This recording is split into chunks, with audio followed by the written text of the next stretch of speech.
వినండి. వసంత పంచమి అంటే ఏమిటో, ఆ పవిత్ర దినం ఎలా వచ్చింది, ఆ రోజునే ఎందుకు మాతా సరస్వతి అవతరించిందో ఇప్పుడు కథలా చెప్పుకుందాం. వసంత పంచమి కథ. రండి, వసంత పంచమి గురించి తెలుసుకుందాం. చలికాలం తన చల్లని మౌనాన్ని మెల్లగా వెనక్కు తీసుకుంటుంది. ఆకాశం కాస్త తేలికగా మారుతుంది. గాలి తాకితేనే మనసులో ఒక కొత్త ఉత్సాహం పుట్టుకొస్తుంది. ప్రకృతిలో పూలు తొలిసారి నవ్వే రోజులు మొదలవుతాయి. అదే వసంత ఋతువు. కాని శ్రద్ధాలులారా, ఈ వసంతం కేవలం ఋతువు మార్పు కాదు, ఇది సృష్టిలో జ్ఞానానికి తొలి పండుగ. ఎప్పుడో ఆదికాలంలో లోకం ఉంది, ప్రాణులున్నాయి, పర్వతాలున్నాయి, నదులున్నాయి, వనాలున్నాయి. కాని ఒక లోటు. మనుష్యుల మనసులో అర్థం లేదు, వెలుగులేదు, దారిలేదు. చూసేవారున్నారు, కాని గ్రహించేవారు లేరు. మాట్లాడేవారున్నారు, కాని మాటకు శక్తిలేదు. సృష్టి ఉంది, కాని సృష్టిని నడిపించే వివేకం లేదు.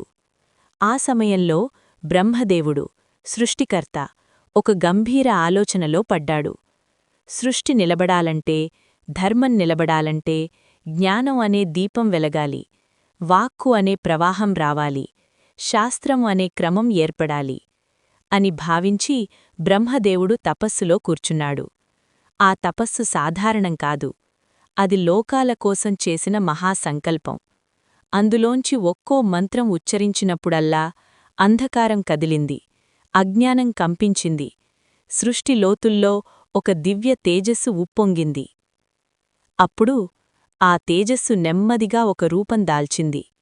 తెల్లని కాంతి, శుద్ధ సత్వం, చేతిలో వీణ, నోట్లో వేదస్వర, కళ్లలో కరుణ, ఆమె పాదాల వద్ద విద్యాప్రవాహం. ఆమె ఎవరో కాదు, మాతా సరస్వతి. ఆ క్షణంలో ఏం జరిగిందో తెలుసా? సరస్వతీదేవి అవతరించిన వెంటనే వాక్కుకు శక్తి వచ్చింది, మనసుకు బుద్ధి వచ్చింది, ఆలోచనకు అర్థం వచ్చింది, జీవితానికి దారి వచ్చింది. చెదరిపోయిన శబ్దాలు మంత్రాలయ్యాయి, అస్పష్టమైన భావనలు శాస్త్రాలయ్యాయి, కళలు సాధన అయ్యాయి, విద్య ధర్మానికి ఆయుధం అయ్యింది. అందుకే పెద్దలంటారు, సరస్వతీదేవి కేవలం చదువు కాదు, ఆమె జ్ఞానస్వరూపిణి, వాక్శక్తి, మేధాశక్తి, స్మృతిశక్తి. ఆమె అనుగ్రహం ఉంటే మాటకు వెలుగు వస్తుంది, బుద్ధికి స్థిరత్వం వస్తుంది, నడకకు ధర్మం వస్తుంది. అందుకే శ్రద్ధాలులారా, వసంతం ఎలా ప్రకృతిని పుష్పింపజేస్తుందో సరస్వతి అమ్మ మన అంతరంగాన్ని పుష్పింపజేస్తుంది. బయట పూలు, లోపల జ్ఞానం, బయట పరిమళం, లోపల వివేకం. ఈరోజునే ఎందుకు పంచమి? పంచమి అంటే శుభతిథి, విద్యకు, కళలకు, మంగళారంభాలకు అనుకూలమైన తిథి.